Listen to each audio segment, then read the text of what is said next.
Garruk Wildspeaker, the legendary apex hunter of Magic the Gathering, is brutal. He's the epitome of bloodlust, insatiable wrath, and a living warning about humanity's twisted nature. Or at least that's what I always thought that Garruk was all about, but I was actually wrong, and his story is much darker and much more tragic than I ever personally realized, and if I'm gonna be completely honest with you, it's absolutely heartbreaking, so prepare yourself. Garruk the Hunted.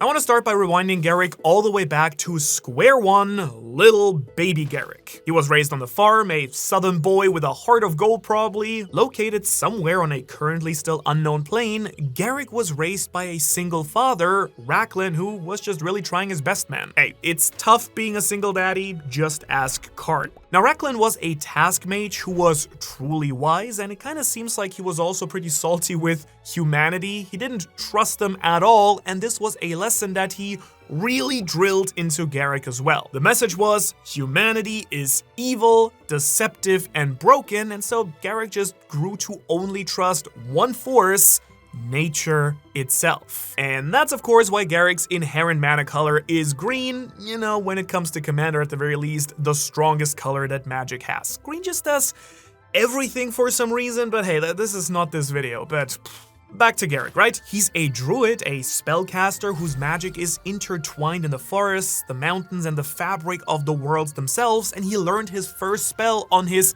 10th birthday, thanks of course to Big Papa Racklin. It was a pretty classic coming-of-age moment straight out of some 80s movie, and so you also know exactly what that means, because yes, tragedy was very near, because no child learns a very cool technique or key life lesson from their father and gets to have a real relationship with them. No. This is Fiction 101. So that very same day, presumably because the planet Garruk was on follows Pokemon logic, and when you turn like 10 years old, it means that it's now adulthood time, a very rough and tough sheriff working for a man named Lord Feldes showed up to forcibly conscript Garruk into the army. And so Racklin did what of course any good farm daddy would do. He told Garruk to get his things and run from the army and dodge that draft. But not before giving him also a magical artifact that would keep the two of them connected while Garruk survived out in the forest himself. This was the first hunt that Garruk was truly a part of, except in a very massive and very ironic twist of fate. It was actually Garruk this time who was the prey. So for literal weeks, Garruk was hunted, guided by the words of his father, until his father, yes, you guessed it, plot twist, was actually killed. Oh, no one would have seen this twist of fate coming. So, Garruk was on his own. For years, he survived, but the forests rewarded him as his druidic powers actually kept surging. And Garruk had sworn one thing: he would avenge his father. So he did what is arguably the coolest thing that I've ever seen in any of the lore videos I've done so far in this channel. Garruk, over the course of 7 years, bound several large, powerful beasts to his own pack. Which means that, yeah, he was the big dog, and these massive creatures started following him. They took care of him, he took care of them, and it was finally time for the Dread Huntsman to turn the tides. After all that time, he was now no longer the same boy that a sheriff had tried to rob of his childhood. Instead, Garruk was now in charge. Sie waren seine Beute und war ihr Jäger. Garruk tore through the town that betrayed him, creating chaos until that very same sheriff who came to his door 7 years ago reared his wicked face once again. And then, after Garruk let them take him to the same prison cell that his father was murdered in, Garruk summoned a giant worm to devour that same sheriff. Vengeance was his. And afterwards, Garruk claimed his very first hunting token, a spoil of his quest. And what was it, you ask? Well, it was his helmet. That Viking Skyrim badass horn helmet thing was the mask of the man who had killed his father. Yes, and now Garruk wears it on all of his hunts instead, which is just straight up the most metal thing I have read like ever. Period. And then of course this tragedy, well, I guess Garruk was the tragedy, but anyways, it awakened his Planeswalker spark, and Yeah, I think that tracks. I mean, these things usually happen during immense moments of terror, fear, victory, etc, etc, etc. So I'd say slaying the man who killed your father as a kid is an emotional event that kind of lines up here, so that checks. Manu's approval for Spark Awakening.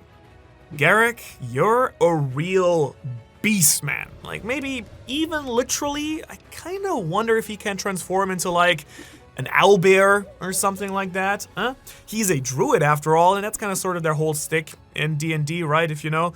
It'd be kind of cool if Garruk at some point could become one of his beasts, like his pack leader or the wolves that we often see him associated with in his cards. Actually, I just checked real quick and then lost track of time. Turns out that no, Garruk does not become the beast itself, probably because his rippling biceps and thick thighs are already kinda inhuman, but instead, he actually just channels their attributes like speed, strength, size, and occasionally claws to hunt his own prey, but there's actually a non-canon Bloomsparrow card called Garruk Cursed Huntsman that is a badger, and honestly, props to the artist Michelle Georgie here for creating this because it's absolutely feral and terrifying. Oof, love it. Rise of the Veil's Cursed Hunter. After igniting the light and letting it shine, Garruk hits a nasty, dirty little planeswalk to Chandalar. And in true hunter form now, he thirsted for a real mission, so he began to chase rumors of an apex predator called the Urzoth. And as you're gonna see, this is gonna be a pretty great example of classic early Garruk behavior. The plan, pretty simple.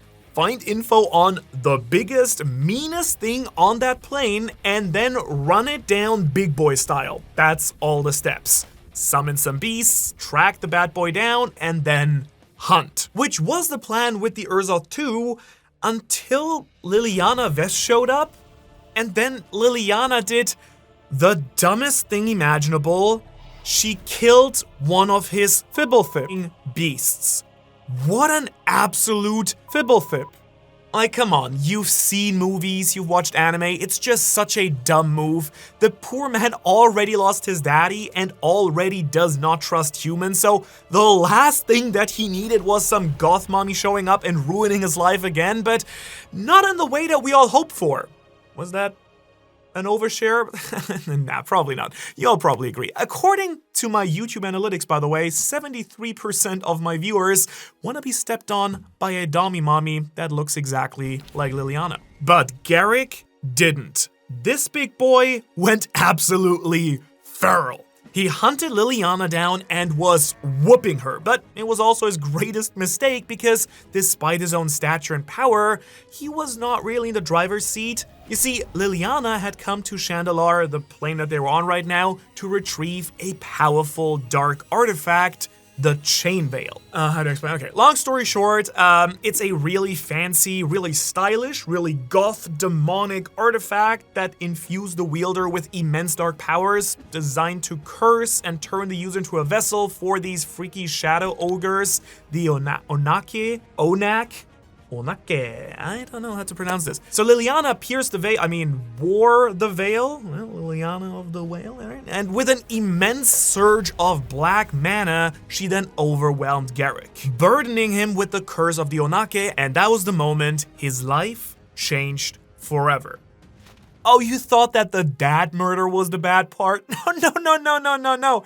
It gets so much worse from here. You see, Garruk's body now was no longer his own. He was cursed. The flesh he once had torn and shredded, and it grew in rage in darkness. The very magic he used was twisted and corrupted. His summons were broken and changed, phantoms of their former selves, and his body itself shattered, broke, and was torn from the inside out, eventually settling in the dark visage that we've come to recognize as Garruk. Absolutely panicked and desperate at this point, Garruk does something pretty huge for himself. He goes to the big city, the natural enemy of all the druids, as you know if you're a druid, and by that I mean he planeswalks to, you guessed it, Ravnica, a plane that he had vowed never to return to. Now, do I know why he vowed to never return to Ravnica?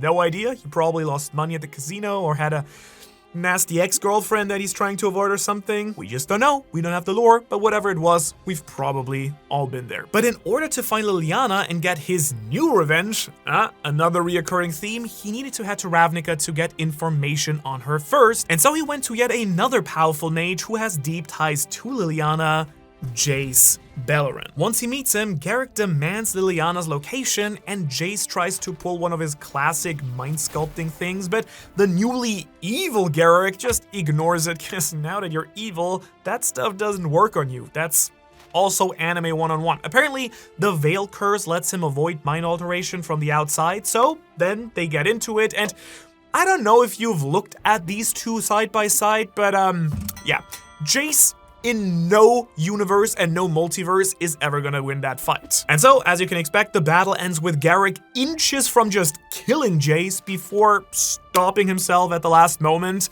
Somewhere deep down there was some humanity at least left in him still, and then he hits the old Planeswalker special and vanishes off to find some information elsewhere. Mostly because the almost corpse of one of the strongest wizards of all time in Magic is pretty much useless to him at this point.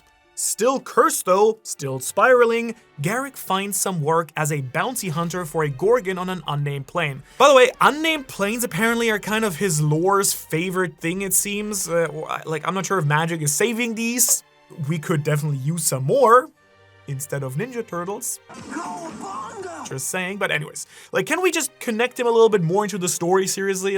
He doesn't need to always do things outside of the major planes and major events, or just give us some new planes, but I think it's also just okay to let the hunter just crawl through the shadows of, I don't know, Lorwyn or Ixalan. Now, of course, in true Garruk fashion, all women hate him and he was betrayed.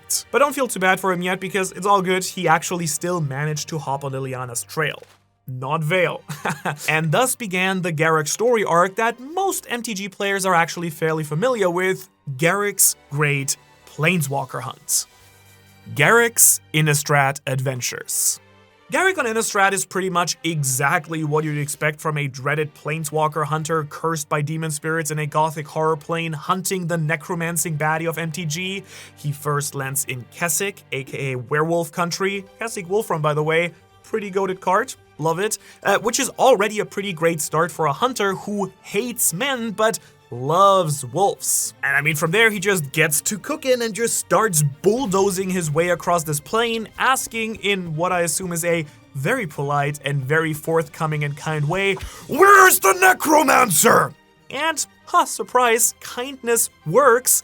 He does catch her once, briefly, over in Athalia, an absolute ghoulish port town. But Liliana does what Liliana does best. She chucks a bunch of undead at Garruk while she then skedaddles away. And in what I assume was his best impression of Ash from Evil Dead, Garruk slaughters every last ghoul.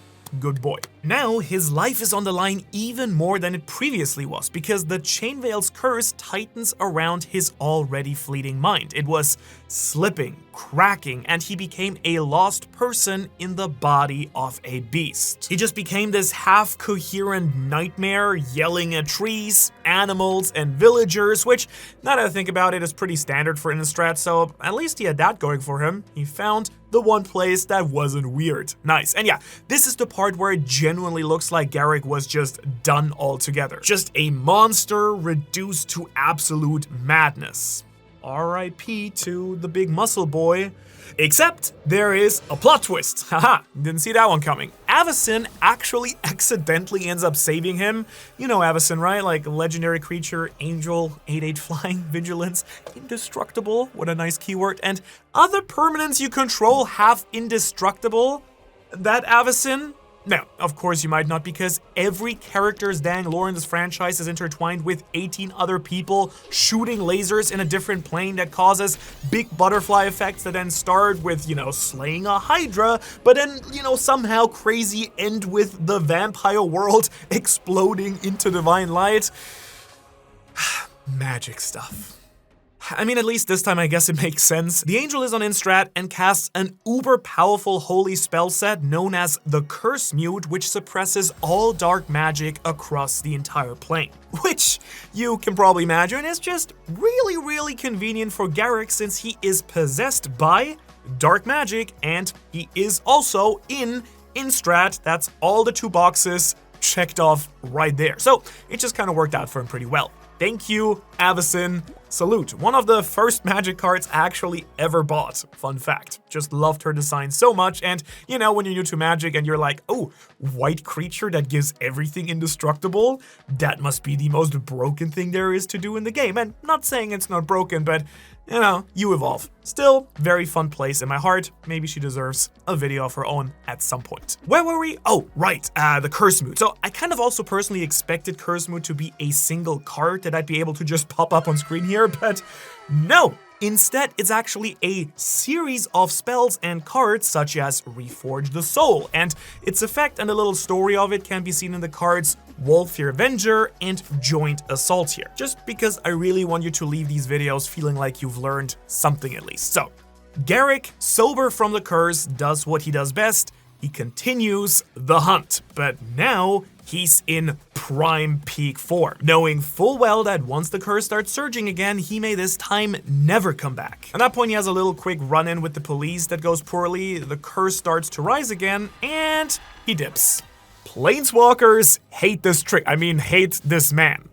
After Innistrad, the Chainveil's curse doesn't just linger, it really just kicks into high gear. Garruk feels his bond with nature slowly slipping away, which honestly must just be crushing for this man, since that's really the only thing that he's always had his entire life that made him somewhat happy. But no, the beasts who once rallied to his side whenever he needed them stopped answering him like they used to, the forest grew hushed, but the urge to hunt still pushed forward. And his new hunt is not just for Liliana, it's for really any planeswalker who also crosses Garruk's path here. But you know, that's just not good, trying to kill all the planeswalkers. That's when the Angel Police strikes again. You see, before leaving Innistrad, Garruk accidentally destroyed a town and ticked off that angel who saved him, and this causes Vranos, an elite Inquisitor and Planeswalker who served Avacyn, to track Garruk down.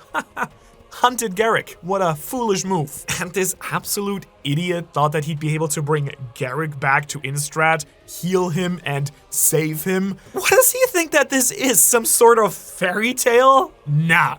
Garruk slaughtered that man. Vranos was like meat being put in the meat grinder, and all that Garruk wanted was more meat for the grinder. This fight is very brief, very messy. Garruk kills him and pops his fancy mask on his belt to flex on everyone.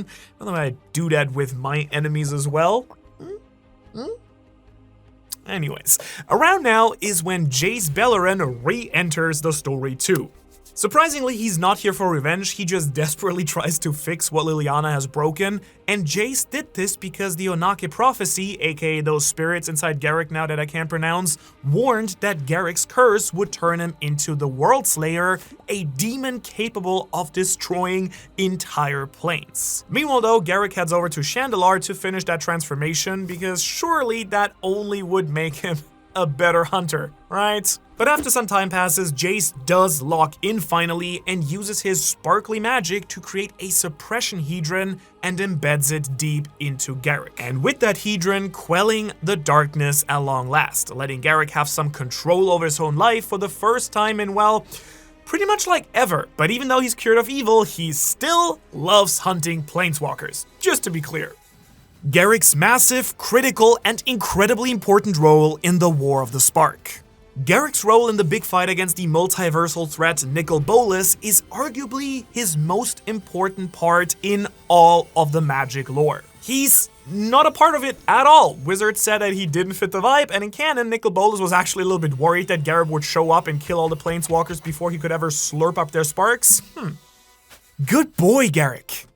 And so what was Garruk doing while the entire multiverse collapsed around him? He went to Eldraine. Ooh, a plane that we know and exists. Nice. So here, Garruk crossed paths with Oko, a Fey trickster who helped him or at the very least made Garruk think that he was being helped. You see, Oko is a little bit of a funky fellow who messes with people for a living, basically. That's his ikigai, as the people in Japan here like to say, his life's purpose, spreading chaos. So he used his Rainbow Vine attack, don't ask why, couldn't tell you, to trap Garruk, and he soothed his pain and managed to tame the hunter. And thus, Garruk became Oko's silent, obedient bodyguard named Dog. And you wanna know what's truly messed up about everything here? Garruk seemed peaceful. I mean, Oko even noted in the story that his magic works best when people want relief, which, you know, is equal parts insightful and horrifying. I mean, poor Garruk, his entire life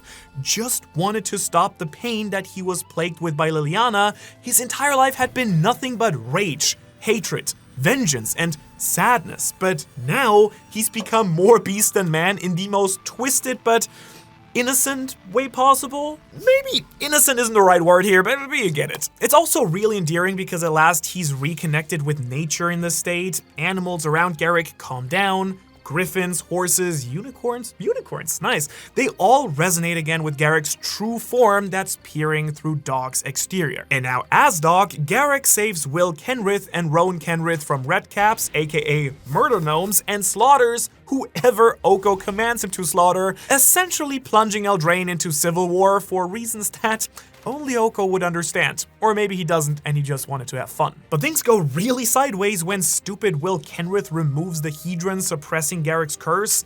The darkness surges, Garruk loses control, and he even corrupts a griffin with his bare hands. Then in a really rare moment of clarity and mercy, Garruk kills the creature, gently apologizing before snapping its neck. Oh, and somewhere in all of this, he also breaks into Castle Ardenvale's kitchen and earns the eternal hatred of Sir Ginger, which honestly might be his greatest crime. How dare you? What follows this is pure Eldraine nightmare fuel. We're talking river monsters, some freaky little tentacled horrors that eat magic, and Garruk, who's nearly killed, but that genius Will Kenrith actually locks in finally and does end up saving Garruk in return. And thanks to Will's persistence, a magical relic of Eldraine, the Cauldron of Eternity, appears in their time of need, and this massive chalice actually rips the Chainwhale's curse from Garruk entirely and fully resurrects him. And so finally, he's free at last. Free to be